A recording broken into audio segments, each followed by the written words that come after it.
What happens after a person is arrested? That, to a certain extent, is a mystery. It's a mystery because what you see at home is the arrest. And then at some point in time, you see the trial. Well, there's a chunk of stuff that takes place between the arrest and the trial. Sometimes a year has passed.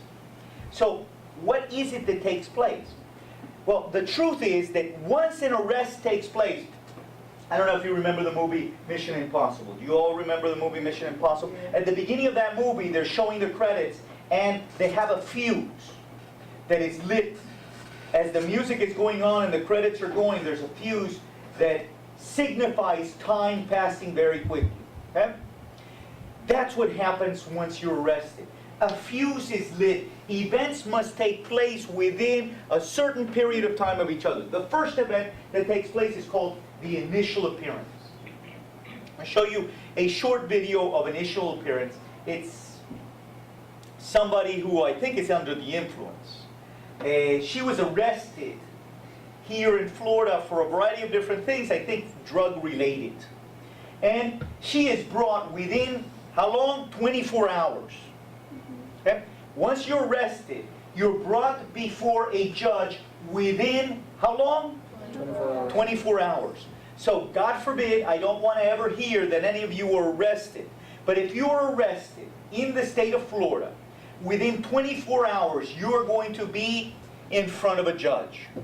Now, in Florida, we have kind of a funky way of doing it. In some situations, you are actually physically in front of the judge. You go, there's a courtroom environment, and the judge is there. You're sitting along, really where the jury sits. And in some cases, you're handcuffed to the person next to you. So there is a row of people who are handcuffed together that are there for the initial appearance. In other places within Dade County that are not close to the downtown area, what happens is you show up and there's a camera there. You're right at the jail, there's a camera there, and there's a television set. The judge can see you through the camera, and you can see the judge through the television set. So it's not important that you're physically in front of the judge as long as you receive your first appearance. With this young lady, she was brought before the judge within that period of time. Because 24 hours is fairly quickly, sometimes what you've taken is still in your system. And, well, it didn't turn out really well for her. Before I show you that YouTube video, which is kind of funny and sad at the same time, what you need to know is that at the initial appearance, this is what the judge wants to know. Number one, he wants to know, he tells you your rights again, second time. You have the right to remain silent. Anything you say can and will be used against you in a court of law. You have the right to an attorney. Here, he determines whether or not you can afford one. So he's going to ask you, how much money do you make? What money do you have in the bank account? Do you have any other means of being able to, what, afford an attorney? Can you pay for one? If the answer is no, then right then and there, the judge assigns you to an attorney. An attorney is given to you. These attorneys are called public defenders. They actually work for the state. They're paid a salary by the state of Florida. And the purpose that they're paid a salary by the state of Florida is because you're entitled to an attorney if you can't afford one, so the state pays them to represent you in the event that you can't afford them. That doesn't mean that they represent the state. They represent the individual. Okay? The state doesn't get mad at them if the individual actually at the end goes home free because they haven't been able to prove. But that's what the judge does. He determines whether or not you can afford an attorney. The second thing that he determines is whether or not you should stay in jail. Whether or not you should stay in jail. It's pretty scary. It's pretty scary for a lot of people because this is the first time that they're in this mess. Some people may be drunk driving, or that maybe they've done something wrong for the first time, and they're there in front of the judge, and the judge is making a determination whether or not they stay in jail. And usually they could have been in jail. Remember, you have to be brought within 24 hours, but there's no guarantee that you're going to be brought within the first hour or the 24th hour. So you could have spent the entire night in jail, in one of these places where there's a whole bunch of people that are there for a variety of different crimes. Could range from murder to drunk driving. And you're stuck in there with this group of people, so by the time you get in front of the judge, you're kind of like, I really don't want to be here. What can I do to get out?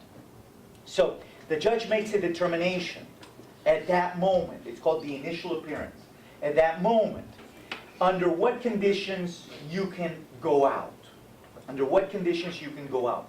In certain crimes, you can't. For example, you wouldn't want somebody arrested of being a serial killer to be arrested, then brought into jail, and then the next day say, okay, we'll see you back in about a month, right? You don't want that to happen. But you don't care if somebody that has committed a very light or unserious offense goes home as long as they come back for the trial. And that's what the judge is trying to determine. Number one, he looks at the severity of the crime. What was the crime that you were accused of doing? Two, he looks at you as a person, and he makes two determinations. The first determination is on whether or not you are a risk to that community. The serial killer, is he a risk to the community? Yes. Absolutely. A murderer may be a risk to the community if he's a person that, just killed somebody. Risk to the community. So the first thing that the judge looks at, looking at the individual, is this a person a risk to the community? If I let him go or I let her go, is this person likely to commit a crime while they're out, pending trial? The second question that the judge asks is this person likely to stick around? If I let them go, are they going to disappear? And then it's going to be really difficult to find them again. So, the judge needs to answer these two questions. Mind you, remember I told you that at the first try, the police officer was asking questions. At this time, it's the judge that's asking questions. He's asking questions within how long from the time that you were arrested? 24 hours. Okay. And if he decides you can go, but he can set the conditions of you going out of jail. Okay. Generally, those conditions are called a bond. Okay. A bond really is something generally, or a condition that says you're going to leave this amount of money here, and if you come and do all the things you're supposed to, you can get your money back. Okay. If you don't do all the things you're supposed to, then the court keeps your money. Generally, it is a sufficiently expensive amount that you just don't want to abandon it. Okay? And the judge makes that decision from person to person. When Michael Jackson, for example, was being tried for a criminal offense, his bond was huge. Why? Because the judge had to find an amount that was significant enough to him in his economic situation to have him come back. You and I, our bond may not, I will assure you that you and I, our bond is not going to be that big if we are given a bond, because our financial situation is not like the King of Pops. So our bond might be smaller. So the judge determines whether or not you can go and under what conditions he is going to allow you to go.